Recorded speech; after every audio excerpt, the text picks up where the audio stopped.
안녕하세요. 한국 CS 전략연구소의 변미영 소장입니다. 자, 이어서 2강 같이 해보도록 할게요. 자, 2강에서는 이제 서비스 세일즈 단계별 상담 전략에 대해서 이제 살펴보도록 할게요.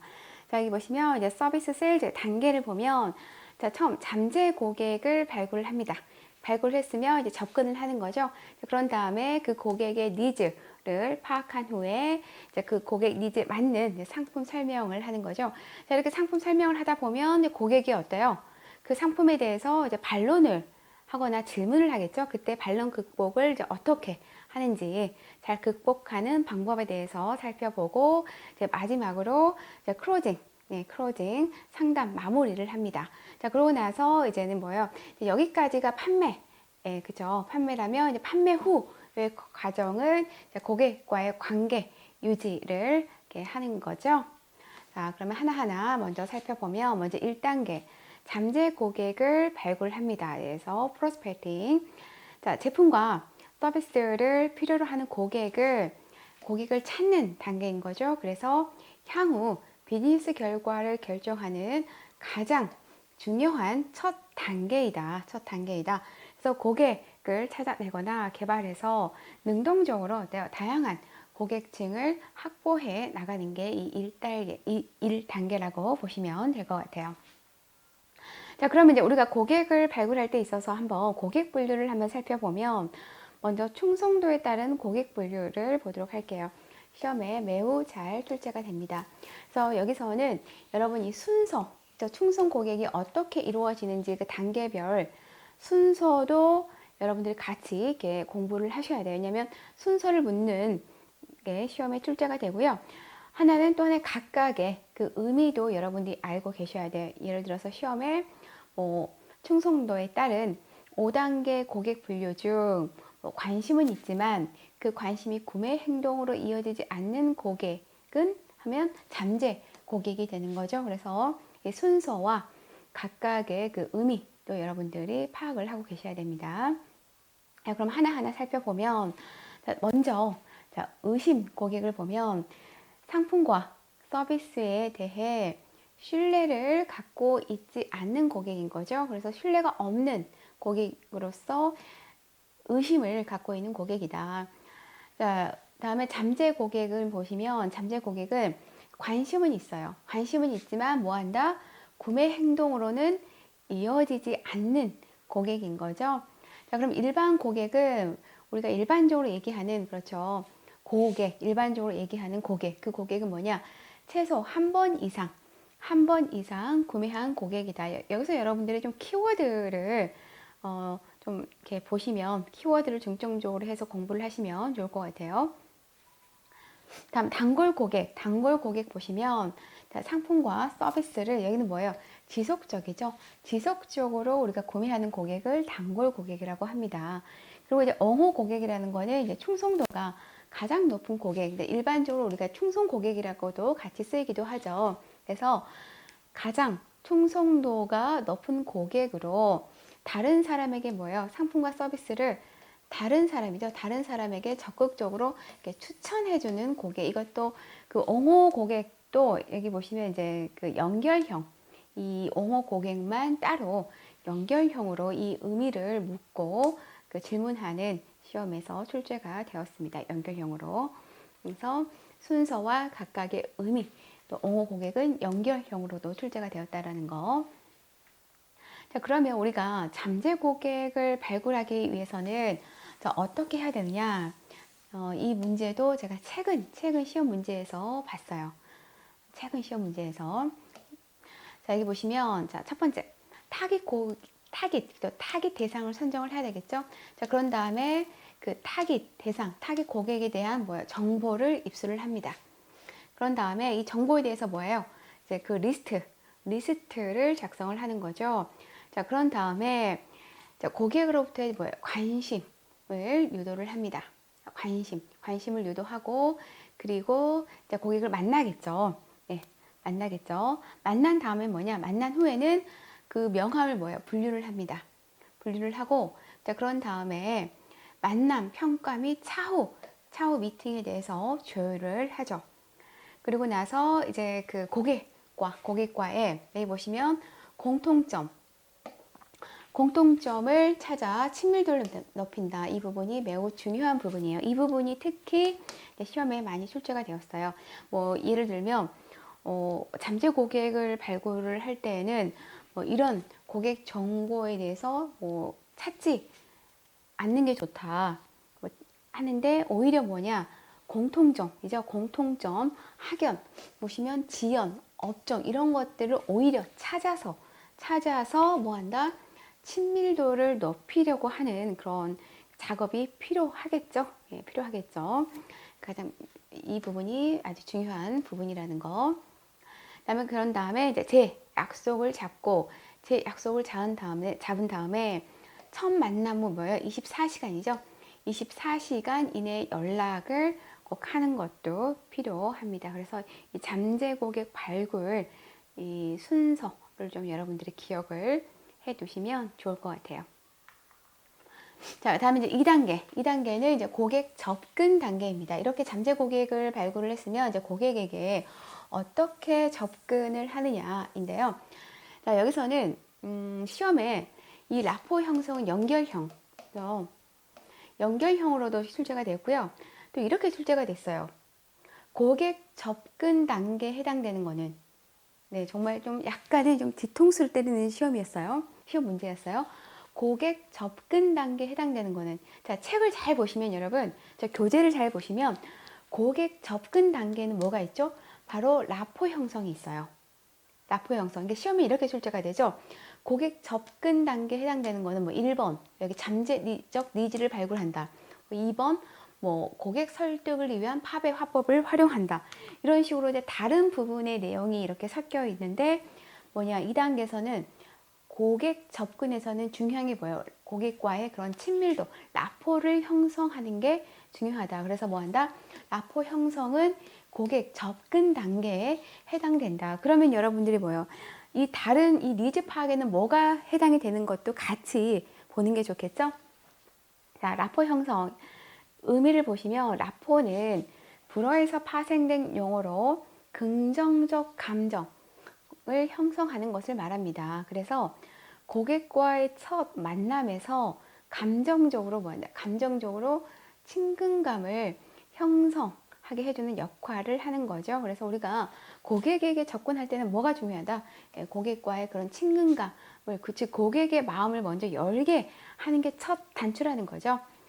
고객과의 첫 만남에서 친밀감을 쌓을 수 있는 라포 형성을 위한 이왕이면 다양한 멘트를 준비해서 고객의 마음을 열도록 하는 게 필요한 자세죠. 자, 그러면 3단계를 보시면 이제 이렇게 고객에게 접근을 했으면 고객이 무엇을 원하는지 고객 니즈 그랩스, 고객 니즈를 파악하는 게 필요하죠. 자, 여기 보시면 이제 잠재적 니즈. 그럼 잠재적 니즈가 뭐냐라는 의미를 좀 살펴보면 고객이 현재 느끼고 있지 않지만 현재는 뭐예요? 느끼고 있진 않아요. 느끼고 있지 않지만 필요성이 있을 수 있으므로 잘 그 부분을 뭐예요? 자극하면 언제든지 인식해서 뭐한다? 세일즈로 연결될 수 있는 니즈라고 보시면 됩니다. 그래서 니즈 창출과 가장 관련이 있는 니즈이다. 그래서 잠재된 니즈는 충분히 조사하지 않으면, 그렇죠? 그 고객 니즈를 충분히 조사하지 않으면 알 수가 없어요. 왜? 당연하죠. 고객도 알지 못하는 걸 세일즈맨이 어떻게 알겠어요? 근데 이 세일즈맨이 어때? 최대한 잘 자극해서 그 잠재되어 있는 니즈죠. 우리가 그 잠재되어 있는 히든 니즈가 이제 표면으로 좀 나올 수 있게끔 잘 자극해서 끌어내는 역할이 중요하죠. 없으므로 충분히 조사하고 파악된 니즈는 정확히 해석할 수 있어야 된다. 자, 그러면 이제 4단계 보시면 이제 상품 설명, 프레젠테이션. 자, 고객 설득을 여기서는 이제 고객 설득을 위한 팝의 요법과 그리고 와우 팩터 두 가지 좀 보도록 할게요. 자, 첫 번째 얘기 보시면 우리가 고객을 설득하기 위해서 가장 많이 이제 쓰이는 화법이 좀 팝의 화법이 좀 유용하게 쓰이고 있습니다. 자, 팝의 화법은 말 그대로 그 제품이 가지고 있는 특징이죠. 특징. 대해서 설명한 다음에 그리고 그 제품에 대한 장점, 그리고 그 제품으로 인해서 고객이 얻을 수 있는 혜택, 이익을 얘기를 합니다. 그리고 마지막으로 그 증거를 제시하면서 고객을 설득하는 화법이죠. 그럼 이제 하나하나 좀 보게 되면 만약에 이제 특징에 대해서 설명을 하는 거죠. 금융 상품일 경우에는 그 금융 상품이 가지고 있는 실질적인 특징인 거예요. 성격, 금리 조건이라던가 또는 원금 보존 유무라던가 거치식인지 적립식인지 그러니까 실질적인 그런 특징에 대해서 설명을 하는 거죠.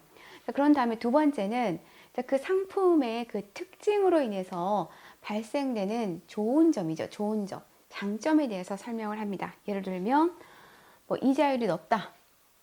그리고 소득 공제 이런 혜택이 있다. 네, 저도 이런 뭐 연금이라던가 이런 것들을 이제 좀 몇 개 들어놓은 게 있는데 그 이유가 이런 소득 공제 혜택 같은 거죠. 소득 공제 혜택 같은 거. 그리고 이런 비과세 혜택 같은 거. 이런 것들도 개인 사업 하시는 분들은 되게 장점이 되잖아요. 이런 것들이. 그래서 이런 것들을 이제 그 설명을 하는 거죠. 그리고 낮은 이자율로 뭐야 언제든지 인출이 가능하다. 그래서 그 제품이 가지고 있는 장점인 거예요. 이거는. 그다음 이익이라는 건 뭐냐면 그 제품으로 인해서 파생되는 고객이 얻는 실질적인 혜택이에요. 실질적인 혜택. 그럼 뭐예요? 자, 원금 보존으로 인한 안전한 수익을 기대할 수 있어요. 원금 보존이 된대요. 제가 잘 몰라서요. 그리고 여기 보시면 장기 투자로 인한 높은 수익을 얻을 수 있대요. 이것도 혜택이죠.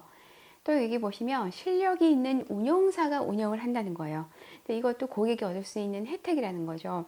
특히 여러분들 이제 이 장점과 혜택을 좀 그 이익을 많이 좀 헷갈려 하시는 것 같아요. 예를 들어서 냉장고라고 칩 냉장고. 자, 냉장고의 장점이 예를 들어 냉장고에 커피 기능이 있는 냉장고에 커피를 내려 마실 수 있는 그런 그 장점이 있대요. 커피가. 그러면 이걸로 얻을 수 있는 고객의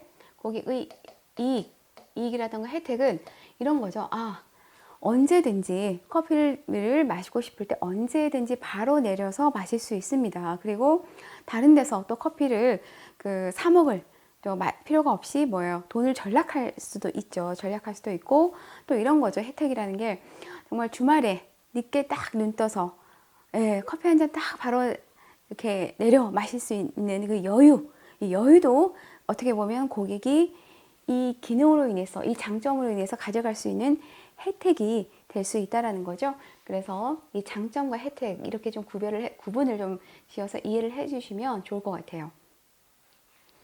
다음 증거. 그럼 왜 이 상품이 좋으냐? 네, 하는 거를 뒷받침해주는 언론 내용이라던가 고객이 인정하고 받아들일 수 있는 그런 증거를 제시하는 거죠.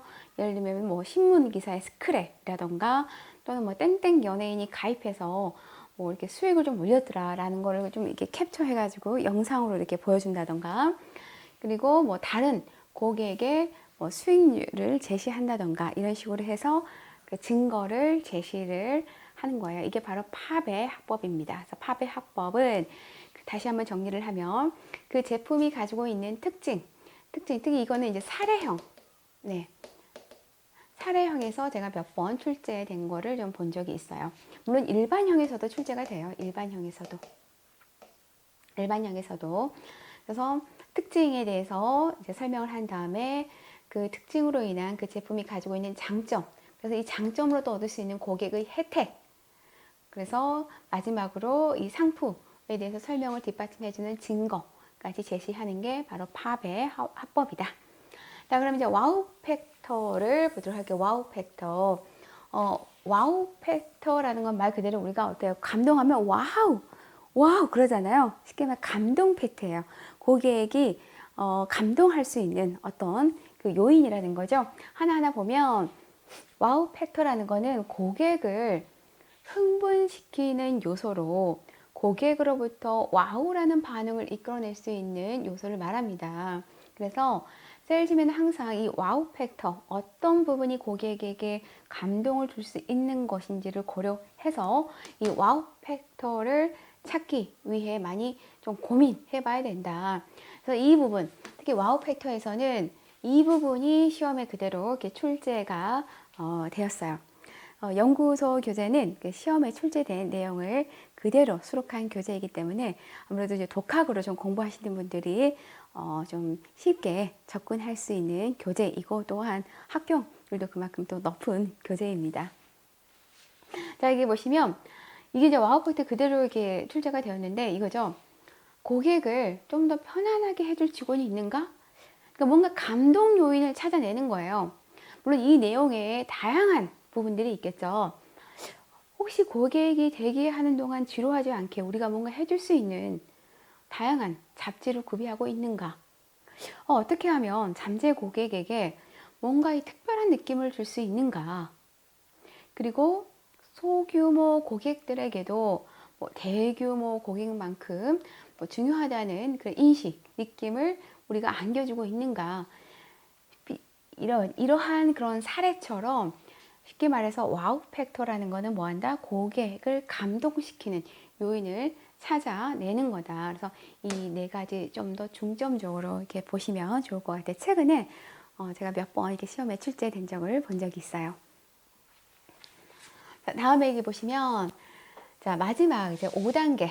네, 5단계 이제 반론 극복 단계입니다. 자, 그럼 우리가 반론을 극복하기 위해서는 어떻게 해야 되느냐. 이제 제품에 대해서 한참 설명하다 보면 고객이 어때요? 아, 이 상품에 대해서 반론, 질문을 한다던가 또는 딴지를 건다던가 이런 식으로 그 반응을 보일 수 있죠. 근데 우리가 이거를 고객이 거는 반응을 뭔가 부정적으로 받아들이기보다는 이걸 어때요? 좀 현명하게 잘 극복해서 상품 판매로까지 이어지게 하는 게 중요하겠죠. 자, 그럼 첫 번째, 우리가 반론을 극복을 할 때는요, 긍정으로 시작을 합니다. 어떻게 보면 참 이 부분이 중요하죠. 그 상대방이 상대방, 고객의 그 주장 가운데서 뭐 한다? 동의할 수 있는 점과 일치점에 대해서 얘기를 하는 거죠. 아, 그렇군요. 아, 저도 그건 그렇게 생각을 합니다. 아, 저도 제가 그렇게 생각했던 부분입니다. 아, 맞습니다, 고객님. 자, 이렇게 해야 어때요?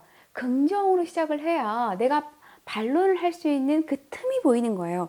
왜냐면 상대의 말에 내가 인정을 해줘야 먼저 어때요? 상대도 다음에 내가 할 말에 대해서 인정을 해주거든요. 근데 고객의 말이 틀렸다고 해서 마음에 들지 않다고 해서 아, 고객님, 아, 이건 좀 잘못하신 거예요. 아, 이 제품을 좀 제대로 모르시는 것 같아요. 아, 좀 그게 아니고요. 라고 하는 순간 어때요? 바로 고객은 마음의 문을 확 닫아버리죠. 그래서 그 세일즈맨이 어떤 얘기를 해도 그거를 들으려고 하지 않는 거죠. 설마 그 세일즈맨이 맞는 말을 해도 어때요? 듣지 않죠. 듣지 않죠. 그렇기 때문에 처음에는 어쨌든 간에 고객의 마음을 열 수 있는 긍정으로 시작하는 게 상당히 중요하다. 그럼 뭐예요? 우리가 먼저, 그쵸? 세일즈맨이 그 고객의 말에 먼저 동의를 해줘야 고객의 마음이 열리면서 세일즈의 말도 수용할 수 있는 자세를 갖는다라는 거. 그 다음에 반대 내용에 대해서 명확히 합니다. 상대방 주장의 허점이라던가 모호한 점, 모순점 등을 바로 뭐한다? 질문의 형식으로 지적해요. 바로 우리가 직설적으로 지적을 하는 것보다는 약간 우회적으로 돌려서 뭐예요? 상대가 기분 나쁘지 않게 이 질문의 형식으로 지적하는 것도 좋은 방법이죠. 그 다음에 답변을 경청한 후에 자신의 생각을 명확하게 설명하는 게 필요합니다. 자신의 생각을 명확하게 설명을 하기 위해서는 뭐예요? 그만큼 세일즈맨이 그 제품에 대해서 잘 알고 있어야 되겠죠. 자, 그런 다음에 이제 세 번째, 반대 이유를 설명을 합니다. 상대의 주장과 자신의 주장을 대비시켜서 상대방의 주장보다 우월한 점을 찾아서 이제 어필을 시키는 거죠. 더 나은 점 때문에 상대방의 주장을 받아들일 수 없다고 얘기를 하는 거죠. 그 다음에 마지막으로 이제 반론을 요약해서 정리를 해줍니다. 논쟁이 끝나면 다시 한번 반론 내용을 요약해서 설명을 해주는 거죠. 그래서 여기 보시면 반론의 내용을 되풀이함으로써 뭐 하게 된다? 이 호소력이 더 커지게 된다. 아무래도 반론 내용을 더 되풀이 하다 보면 고객은 이제 슬슬 넘어오는 거죠. 진짜 이 말이 맞나? 긴가? 민가? 하면서 나도 모르게 이렇게 넘어오는 거죠. 그래서 우리가 반론을 극복을 할 때는 이렇게 4단계로 해서 좀 현명하게 극복할 필요가 있다라는 거. 그다음 이제 6단계 클로징 마무리, 상담 마무리 단계에서는 그럼 우리가 상담 마무리를 어떻게 할 것이냐 기법을 좀 몇 개만 좀 살펴보도록 할게요. 아마 여러분들 이제 홈쇼핑 같은 데 보면은 이런 마무리 기법들을 상당히 많이 볼 수 있죠. 그래서 하나하나 보면 자, 첫 번째 권유형 마무리입니다. 자, 권유형 마무리라는 거는 감정 조절이 쉬우면 멋지고 강력한 방법으로 세일즈 상담 막바지의 거래를 마무리하는 그런 데 많이 쓰여요. 아마 여러분들 홈쇼핑 보면 이런 거 되게 많이 보시죠. 정말 판매 마무리에 자, 방송 종료 3분 전입니다. 지금 전화 주문이 폭주하고 있습니다. 매진. 자, 지금 상품 수량 몇 개 남지 않았습니다. 자, 이번에 놓치면 후회하십니다. 이런 식으로 어때요? 쇼 호스트 분들이 이런 얘기하는 거 많이 보시죠? 이게 바로 뭐예요? 세일즈 마무리 기법입니다. 그래서 이 부분이 특히 이 사례로 시험에 아주 많이 출제가 되었기 때문에 이 사례와 같이 좀 보시는 게 좋을 것 같아요.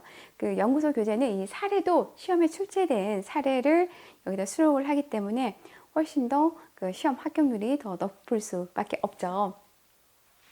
너무 제가 교재 홍보를 하고 있나요? 자, 그래서 이게 뭐냐, 바로 딱 시험에서는 이 부분이 이제 사례형이라던가 통합형 그리고 일반형에 많이 출제가 돼요. 특히 이 부분이 사례로 좀 많이 시험에 출제가 되었습니다. 다음에 지시형 마무리라는 거는 우리가 보면 마무리 후 기법이라고도 불리며 계속해서 실행 계획 또는 앞으로 여기 보시면 이게 이제 키워드죠. 실행 계획이라던가 또 앞으로 일어날 일에 등에서 설명하는 거예요. 자, 내가 1단계를 설명을 했으면 뭐 한다? 이제 2단계를 설명을 하는 거예요. 이게 바로 지시형 마무리예요. 지시형 마무리. 자, 예를 보시면 지금까지 어떠셨습니까? 그러면 고객이 네, 여기에 대해서 괜찮다고 하면 그럼 뭐예요? 다음 단계로 넘어가는 게 이 지시형 마무리예요. 그러면서 이제 클로징이니까 클로징 단계에서 이제 하는 대화법인 거죠. 지금까지 어떠셨나요? 이제 마무리해서 하는 거니까 고객이 괜찮았대요. 그러면 슬쩍 어때요? 자, 다음 단계인 슬쩍 계약서를 딱 넘기는 거죠. 자, 한번 우리 그럼 계약을 한번 해볼까요? 이런 식으로 하는 게 바로 지시형 마무리 단계다. 다음에 2차적 마무리라는 거는 여기 보시면 매우 인기 있는 방식으로 이제 세일즈맨들이 좀 많이 사용하는 방식이죠. 세일즈 할 때 고객이 쉽게 말하면 작은 결정을 뭐 한다? 차근차근 해 나감으로써 다음에 비교적 큰 결정을 쉽게 내릴 수 있도록 하는 방법이죠. 우리가 이런 2차적 마무리는 세일즈라던가 또는 설득, 협상할 때 많이 사용하는 그런 방법이죠. 예를 들면 처음에는 기초 라인 A 제품부터 한번 선택해 보세요. 그러니까 기초 라인 작은 것부터죠. 작은 것부터 한번 선택을 해 보시고요. 차후에 마음에 드시면 풀 세트, 큰 결정을 내리도록 하는 거죠. 풀 세트로 구입해서 사용해 보세요. 말씀드리는 부분은 이게 이제 키워드예요. 그래서 여러분들이 이 2차적 마무리는 이 의미만 여러분들이 이해를 하셔도 어떤 사례가 나와도 처음엔 작은 걸 내밀었다가 나중에는 큰 거를 좀 제시하는구나. 그럼 뭐 한다? 무조건 이 2차적 마무리 기법이기 때문에 의미만 여러분이 아셔도 충분히 어떤 사례가 나와도 맞출 수 있다는 문제인 거죠. 자, 이렇게 해서 우리가 세일즈 마무리 기법까지 같이 해봤습니다.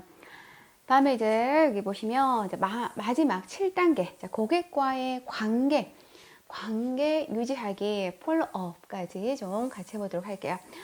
여기 보시면 이제 7단계는 상담 및 구매에 대한 지속적인 관심과 연락을 통해 네트워크를 유지하고 그리고 고객과의 그런 지속적인 관계를 유지하는 게 되게 중요하죠. 그래서 우리가 그 고객과의 관계를 유지하기 위해서는 이런 로열티 프로그램을 많이 사용을 하죠.